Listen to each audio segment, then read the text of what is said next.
Beautiful souls, do you have a prayer request or want us to send you healing energy today? Would you like us to be praying for your friend or loved one? If this is you, go to worldslargestprayernetwork.com to submit your prayer request. And while you're there, please sign up to join our team of prayer warriors. The angels say prayer not only opens you to miracles, raises your vibration, and helps you heal, but the more you pray, the more God's presence is felt on earth. Feel your angels' love as they surround you right now, and listen for the positive, loving messages your angels intended specifically for you in today's episode. Hello, beautiful souls. Welcome back to the Angels and Awakening podcast. I'm your host and author, Julie Jancius. And today we're here with Danielle. She's back to share her angel stories. Now, you might ask, Julie, why didn't you share these angel stories over on the kids podcast? We're talking about astral travel here a little bit. And I think that this episode would be really great for kids over here if parents are okay with them hearing about astral travel and really what it's like to connect with grandparents as a young child. Right? Welcome, Danielle. Yes, I can remember when I was pretty young. I remember the house. I remember what I was doing. And for some reason, I think I always felt as I got older that was just a dream, but I couldn't figure out why I remembered those specific dreams when I couldn't remember the one from the night before.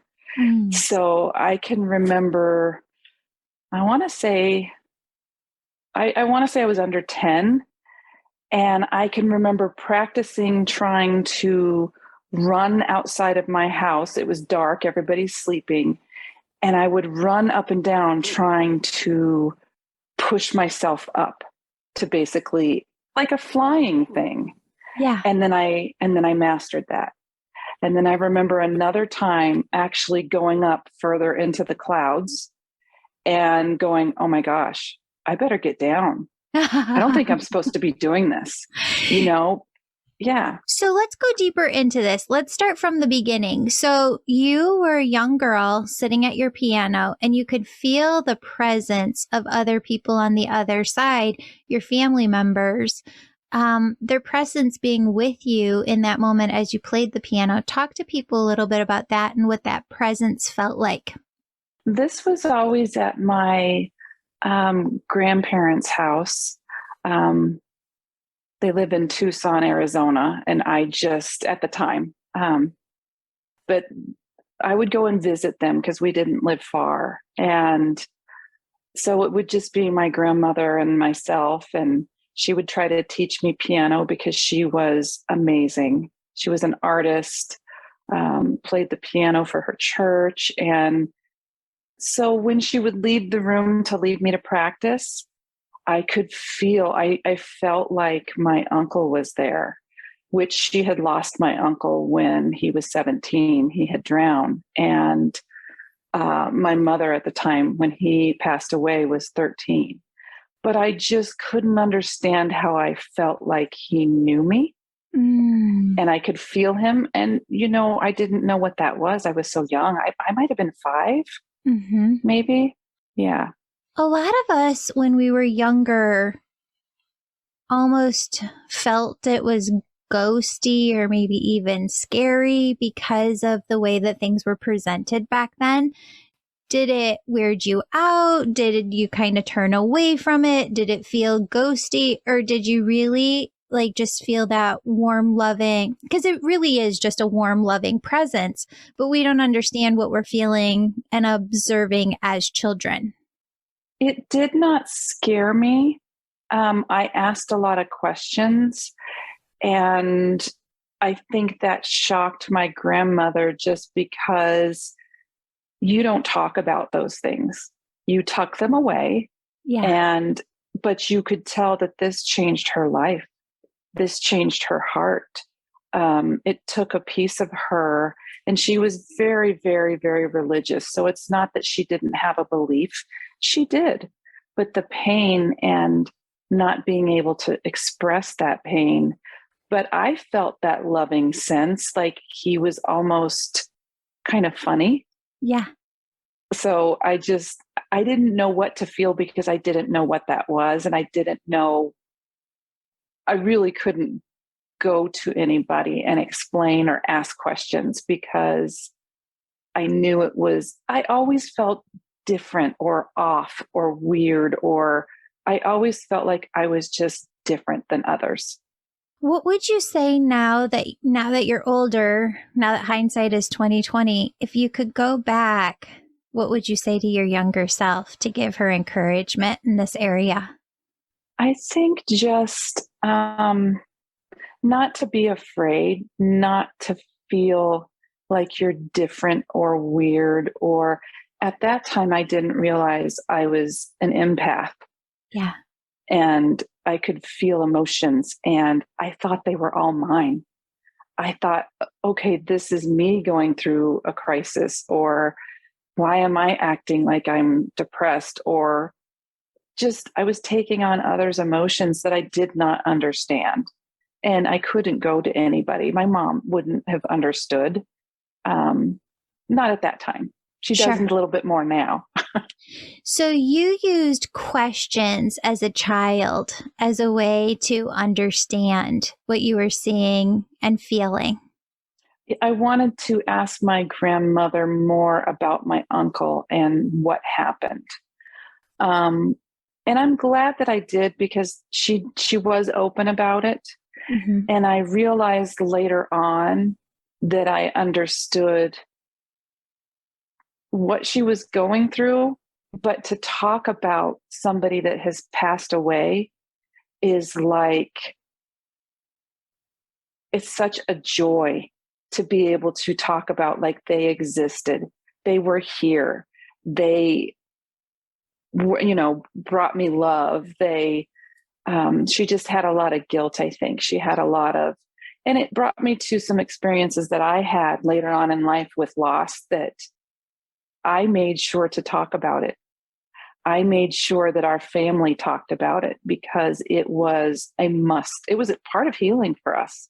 Yeah. Yeah. The angels were saying to talk about this, though. I think it's so interesting. And I think parents and grandparents, aunts and uncles listening now can really take this away from this episode. That if you have an empathic child who's coming up to you, asking you questions about a person on the other side, that they might be feeling the same way that you did, Danielle, when you were young, and not knowing how to present it, how to bring it up. So we as adults need to be cognizant of this, aware of this, and realize that when a child is asking questions about that person on the other side, it's because they're most likely feeling that person's presence, connecting with that person, and don't know how to express it otherwise. I also find it fascinating. So the thing that you started out with that we're going to go back to is astral travel. So explain to everybody what your concept of astral travel is, and then kind of go back through that. Running was like liftoff, like a plane for you to astral travel yourself.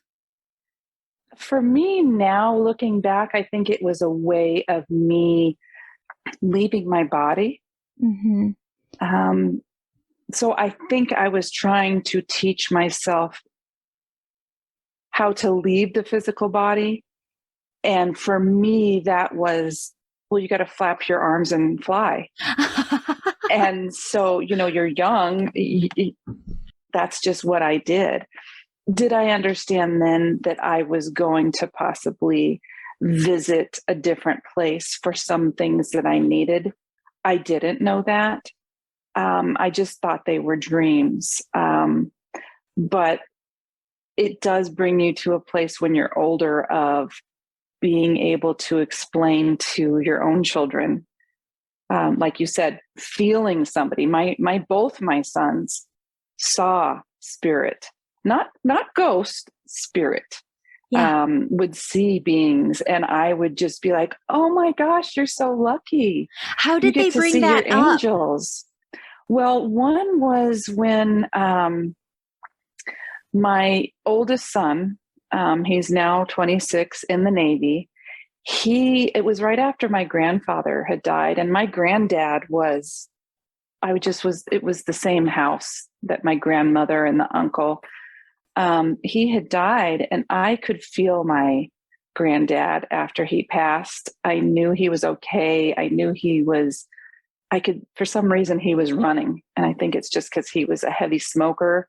And when he passed, he was on oxygen and he was just running. Yeah. And I just knew that. I just knew it.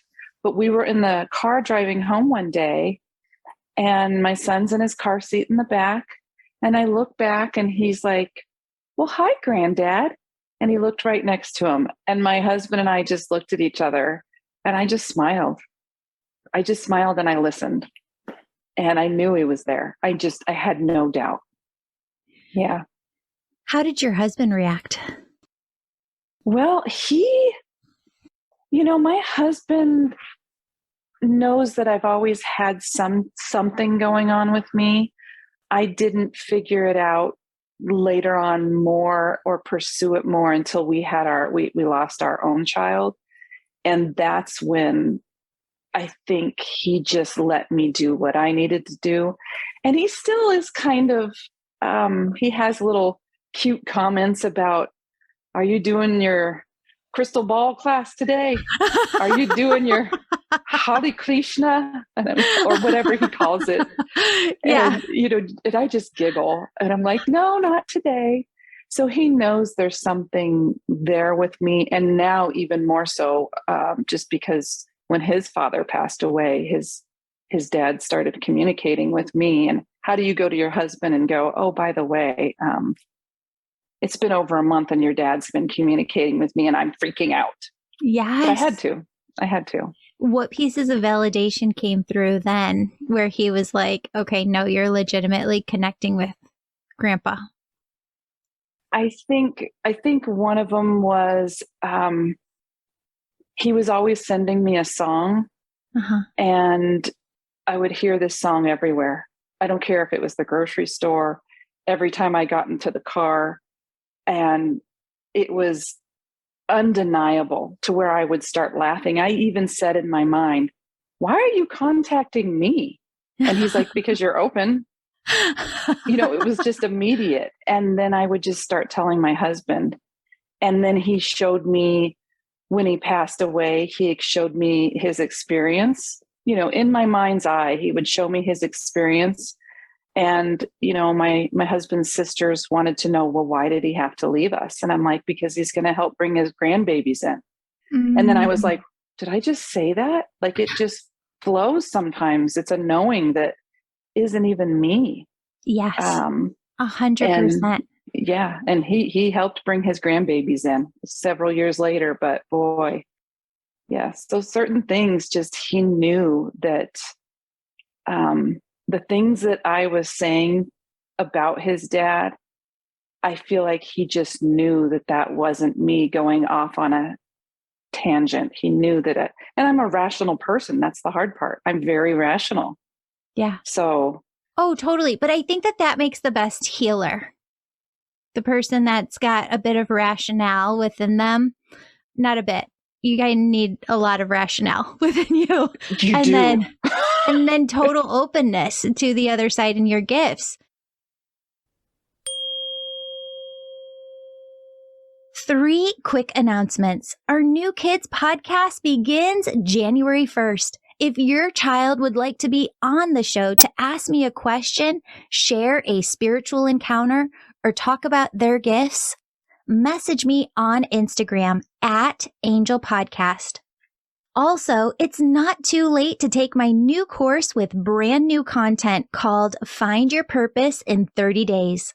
Find the clarity, direction, and roadmap you've been searching for in my brand new course, Find Your Purpose in 30 Days. Sign up today at theangelmedium.com. Lastly, the winner of this month's free reading with me is in the show notes. Leave a 5-star positive review of my podcast or book, and you could be next month's winner.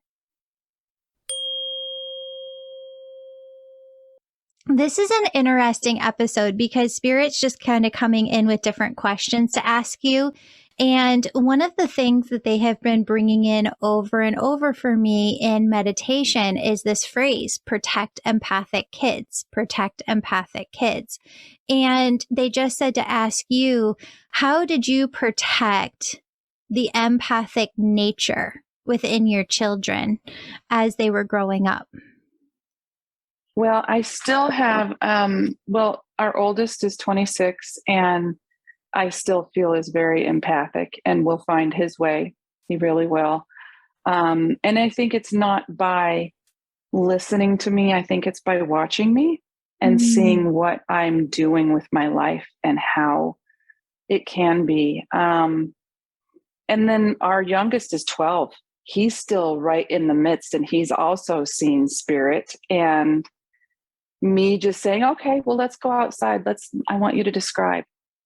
And then he would figure it out on his own who it possibly was. And it ended up being my dad, most of the time my dad, and his papa, which was his very best friend.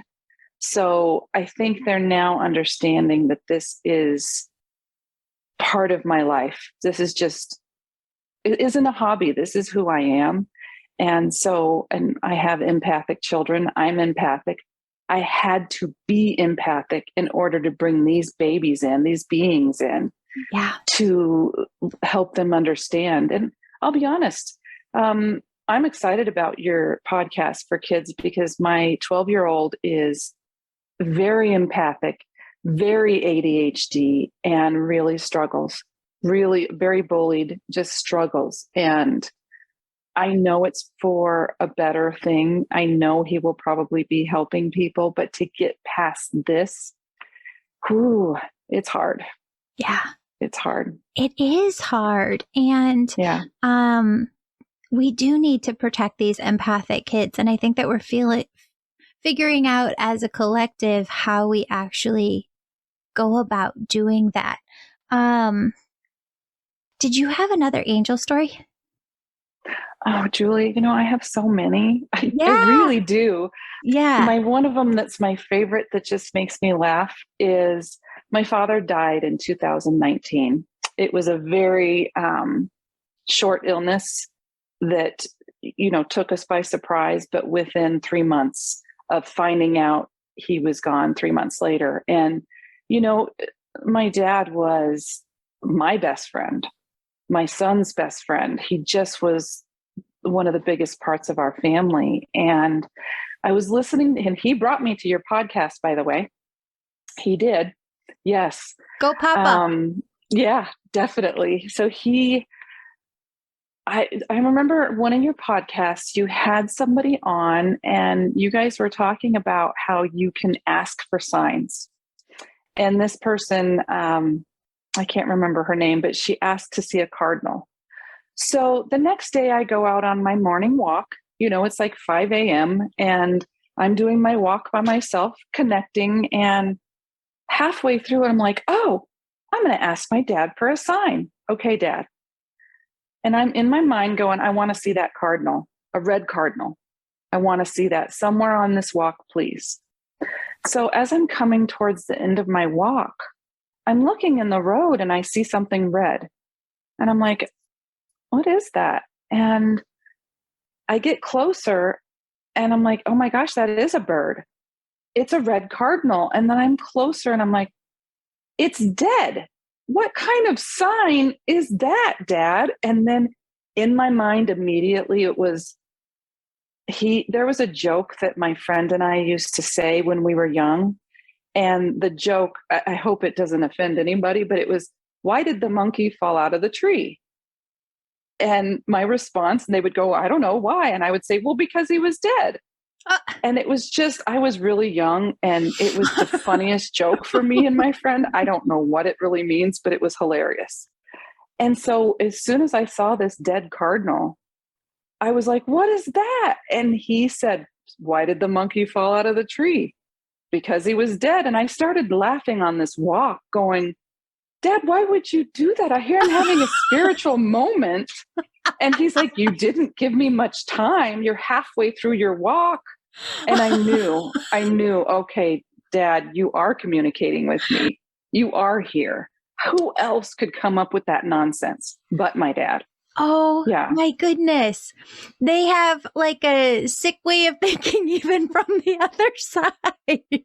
Well, and I did only give him a very short time to come up with that cardinal at 5 a.m. Well, this is kind of fascinating because I haven't had this many times. And it's kind of really awkward when it happens. I've never talked about this on the show before. This is not for children.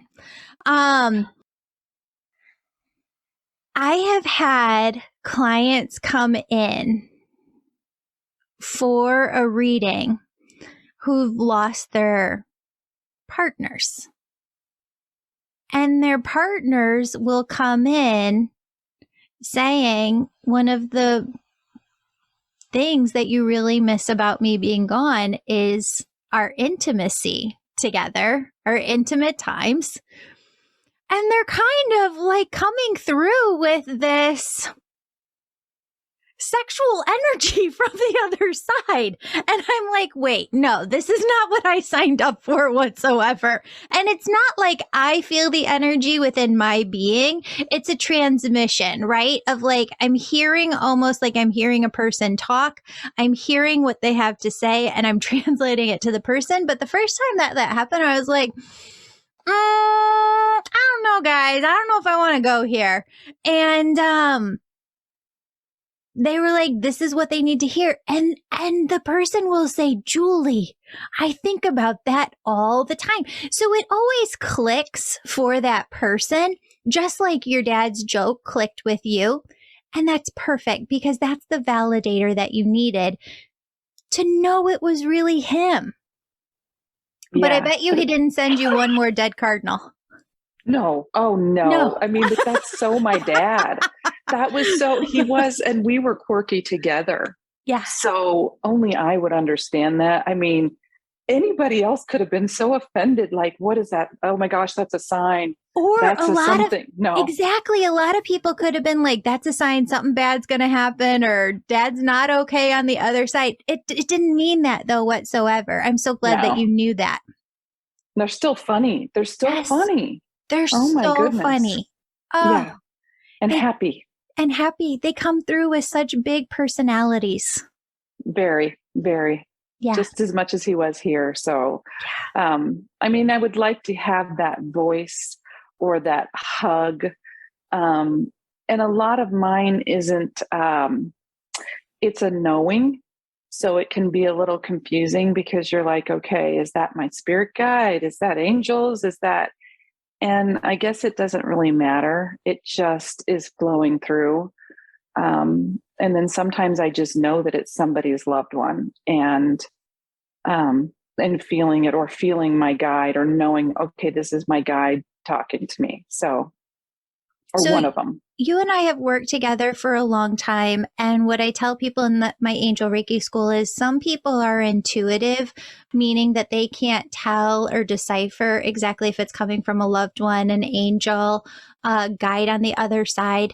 But some people who are mediums, more so, they just connect with loved ones on the other side. People who are angel readers really just connect with angels on the other side.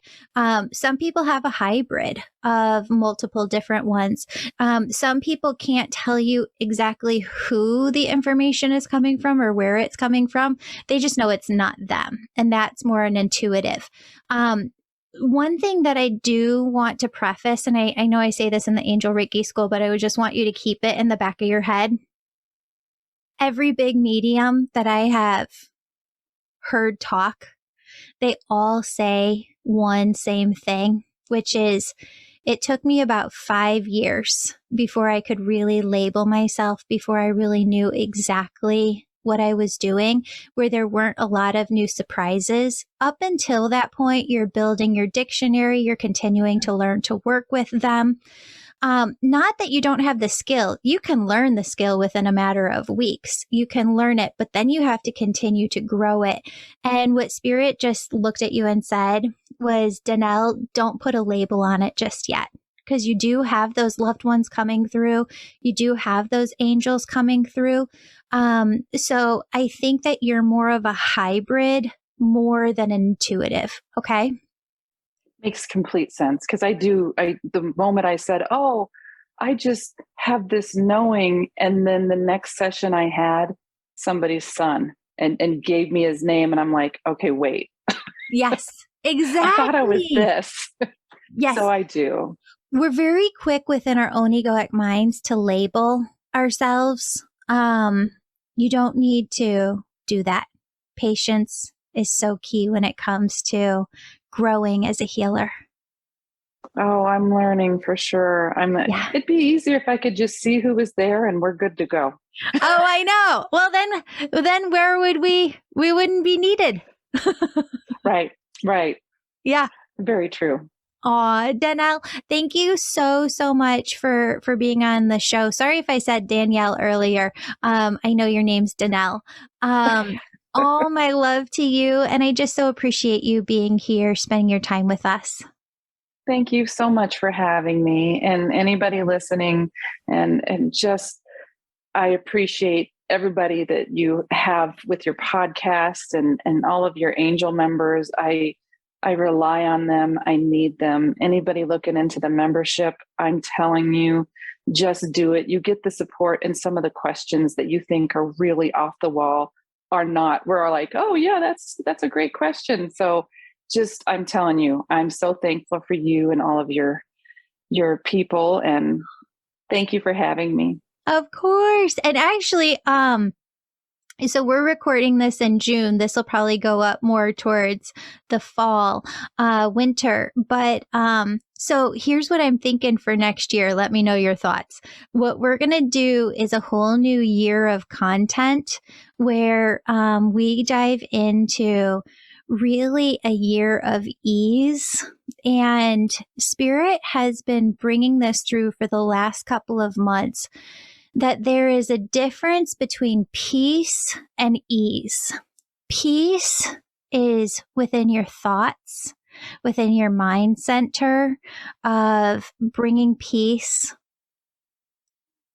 into you through your mental capacity, your consciousness. Ease comes in through your physical body. So embodying ease, because what I've been learning a lot of is that I can be peaceful within my head, within my thoughts, from my meditation practices, from my spiritual practices, and still be very, very clenched and uptight and holding on to a lot of heaviness, or it's like a heavy clenched feeling within my physical body. And so Spirit said, it's almost like combining oneness with the old course that I did of living in the highest vibration that is for an entire month. We're going to go through 12 different topics. One's going to be somatic dance or somatic work. One's going to be codependency. I've got a list of all these 12 different topics that we're going to go through in 2023. And it's just going to be a whole new year of content to really bring us into a year of ease and self-love. Oh, that is so needed. So needed. I think that would be the final connection for me, is to do that. So absolutely. Yay. And everybody who joins, they'll have access to all of the stuff that we've done previously, but you'll get to go through and get access to the new content as well, which will be really fun. Danielle, thank you so much for being here. Thank you. You too. Have a blessed day. All right. Bye-bye. Beautiful soul, thank you so much for joining me today. My name's Julie. You know I'm all about connecting you with messages from your angels and loved ones on the other side. If you've been listening today and you're super excited and just have to know which angels are around you right now, who's connecting with you, and what messages they have for you, go to theangelmedium.com. Register for a session. You can do a reading with me or a member of my team, and we can help you in making sure that your angels are doing the very best they can to support you and guide you to your best life. If this sounds like you, virtual sessions, they're only offered on my website. Sign up today. And if you're the person who's really excited, you can sign up for my Angel Reiki School to become a certified angel messenger. That's for the healers among us who feel called to grow their intuition to the max and serve humanity with their gifts. You'll learn Reiki, mediumship, how to deliver angel messages, and how to get clients.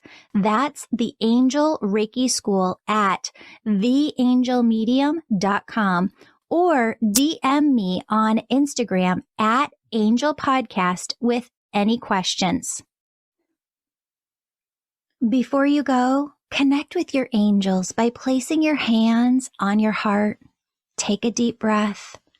Imagine a doorway filled with God's unconditional love is right in front of you. Step into that love and feel it as it fills your body, chakras, and auric field. Now ask your angels, what would you have me know today? And open yourself to the positive, loving messages they have just for you.